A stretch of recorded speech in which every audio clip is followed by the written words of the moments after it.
main la she do sing alone it so nhit do sing alone so mà sheအဲ့တော့ကိုဘေးရနဲ့တိုင်းတာပြီးမှတိုင်းထွာပြီးမှပြောရမလဲဆိုတာကျွန်တော်တို့ယုံကြည်နေတဲ့ဆွဲလန်းနေတဲ့ဘုရားသခင်ရဲ့နှုတ်ထွက်စကားဖြစ်တဲ့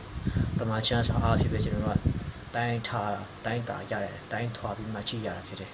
ဒီလိုဟာငရဲသွားမလားကောင်းကင်သွားမလားဆိုတာသူ့ရဲ့ပြောဆိုပြုမှုချင်းချင်မှုသူ့ရဲ့ပြောချင်တာသူ့ရဲ့စိတ်နှလုံးထဲမှာပါရှိတယ်လေ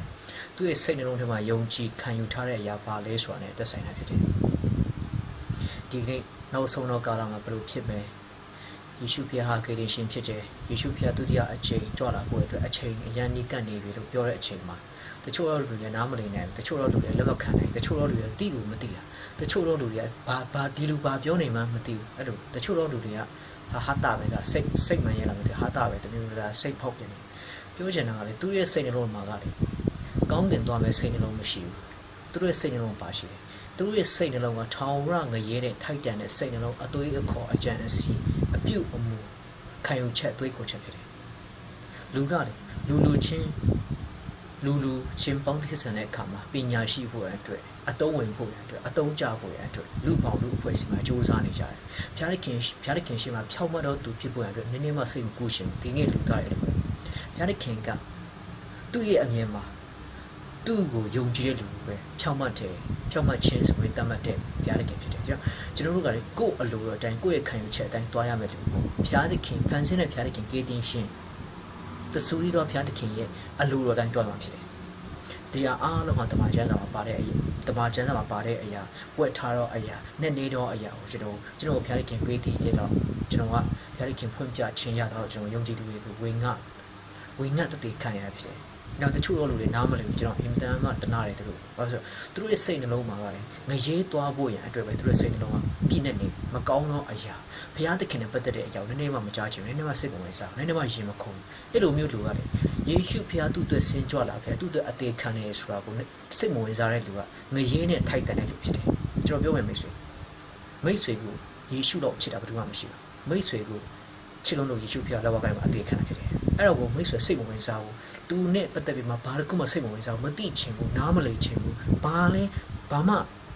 ထင်ချင်းမပေးချင်ကောင်းတဲ့အရာမှတော့မသိဘူးမကောင်းတဲ့အရာနဲ့ရှုနေတယ်ယေရှုနဲ့ပတ်သက်ပြီးနည်းနည်းမှစိတ်မဝင်စားဘူးနည်းနည်းမှရင်မခုန်စိတ်မလှုပ်ရှားဘူးဆိုတာကအဲ့လိုမျိုးလူတွေကငရေမှာထောင်ရနေကိုထိုက်တယ်လို့ဖြစ်တယ်ယေရှုကတင့်အတွက်ဆင်းကြွလာတယ်တင့်အတွက်အတေခံတာဖြစ်တယ်ဒီအကြောင်းကိုကျွန်တော်ဝင်ငှနေတာတက်တေခံရဖြစ်တယ်ကျွန်တော်တခုပြောမယ်လူဝဲချက်တခုမယ်ဒီကနေ့တရုတ်နိုင်ငံရဲ့အမတ်တစိတ်ကသူတို့အလေးထားတဲ့ဥစ္စာနဂါးပြဲဘာဖြစ်လို့နဂါးဖြစ်တာလဲဆိုတာစဉ်းစားပါနောက်မြန်မာနိုင်ငံရဲ့အမတ်တစိတ်ကချင်းသိပ်ဖြစ်တယ်အမတ်တစိတ်ကျွန်တော်တို့နိုင်ငံရဲ့အမတ်တစိတ်ပါလို့တို့မကျင်ရတော့တို့ကချင်းသိပ်ဖြစ်တယ်တို့ရဲ့စေဒီပထုမှချင်းသိပ်ပါတို့ရဲ့ငွေမှချင်းသိပ်တို့ရဲ့အထွတ်ထိပ်ထားချင်းသိပ်နောက်ပြီးအမေရိကန်ရဲ့အမတ်တစိတ်က eager ဖြစ်တယ်အဲ့ဒါဘာလို့ဖြစ်တာလဲအဲ့ဒါအားလုံးကမိတ်ဆွေရတယ်ဒါတွေအားလုံးတမန်ကျမ်းစာမှာရှိတယ်လူမဲတွေကအရင်တော့ဘယ်လိုကြုံဖြစ်ခဲ့ကြတယ်ဒါတွေအားလုံးတမန်ကျမ်းစာရှိတယ်အခုလူမဲတွေဘာလို့အဆအရာမှာထွန်းပေါက်လာတယ်ဒါအားလုံးရှိတယ်ဗြိတိရှတွေဘာလို့နေမဝင်အင်ပါယာဖြစ်ခဲ့ကြတယ်ဒါတွေအားလုံးတမန်ကျမ်းစာရှိတယ်ဒီအရာတွေကလေအခုဒီကနေ့ဖြစ်ပြနေတဲ့အရာနိုင်ငံရေးစီးပွားရေးလူမှုရေးအားလုံးကတမန်ကျမ်းစာနဲ့လာတာဖြစ်တယ်တမန်ကျမ်းစာမှာအားလုံးအဖြစ်ရှိပြီးသားတမန်ကျမ်းစာမှာလုံခဲ့တဲ့နေပေါင်း4-5 BC ဟိုဘက်မှာဖြစ်ခဲ့အဲ့စာတမန်ကျမ်းစာပါတယ် AD ဒီဘက်နောက်ပိုင်းအခုတော့ကဘာပြည့်မဲ့အချိန်ထိတမန်ကျမ်းစာအားလုံးပါတယ်ဒီအရာကိုမိတ်ဆွေစိတ်မဝင်စားဘူးဆိုတော့မိတ်ဆွေငရေသွားမိလို့ဖြစ်တဲ့အတွက်ကြောင့်မိတ်ဆွေစိတ်မဝင်စားတာဖြစ်တယ်ကျွန်တော်ပြောနေတဲ့အရာကိုမိတ်ဆွေစိတ်မဝင်စားဘူးဘာမှရင်မခုန်ဘာမှစိတ်မလှုပ်ရှားဘူးဆိုတော့မိတ်ဆွေကငရေမှာထောင်ရနေဖို့ရတဲ့မိတ်ဆွေစိတ်တစ်လုံးမှာယုံကြည်ခြင်းမရှိနေအောင်မိမိကိုယ်ကတည်းကဘုရားသခင်ကိုမယုံကြည်နိုင်အောင်မိမိရဲ့စိတ်လုံးမှာတန်မိုးခတ်ထမ်းခြင်းဖြစ်တယ်အဲ့လိုမျိုးလူအတွက်ဝမ်းနေရဆောင်အောင်သူကလေမမွေးဖွားရင်တော့ပိုကောင်းလိုက်အဲ့လိုမျိုးလူကလေလောကကြီးကိုမရောက်လာရင်တော့ပိုကောင်းမယ်ရောက်လာတော့သူကအာမန်ဖြစ်သွားတယ်သူ့ကေတင်တဲ့ယေရှုဖခင်ရဲ့အကြောင်းစိတ်မဝင်စားဘူးရေမခုံဘူးနားမထောင်ချင်ဘူးနားမလေချင်ဘူးဘာမှစိတ်မဝင်စားဘူးပြောတဲ့အခါမှာနားထောင်တဲ့အခါမှာကြားတဲ့အခါမှာလည်းနည်းနည်းမှရေပုံခြင်းမရှိဘူးစိတ်လုံးခြင်းမရှိဘူးဥပိ္ပခပြုတယ်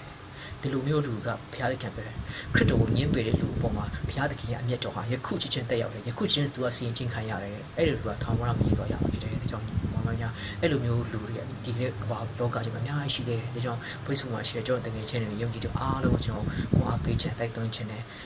ခေါ်ဖိတ်ချင်တယ်အဲ့လိုမျိုးလူတွေအတွက်ဆူတောင်းပေးကြရအောင်နောက်ဆုံးတော့ကာလရောက်နေပြီအချိန်မရှိတော့ဗေဒန်ကြီးကာလဝင်စားရမယ့်သူတွေဖြစ်တယ်သူတို့ဟာဗေဒန်ကြီးကာလဝင်စားရမယ်နောက်ပြီးမှ anti crisis အုပ်စုချင်းခံရနောက်ဆုံးထောင်ရငရဲပြီးအဲ့လိုတွားရမယ့်လူတွေဝိညာဉ်မြောက်များစွာရှိတယ်ဆိုတော့ကျွန်တော်ဝင်ရချင်တယ်တဲ့အဲ့လိုမျိုးလူတွေအတွက်တောင်းတနှလုံးသားနဲ့ပြန်လာပို့ရန်အတွက်ဆူတောင်းရအောင်လို့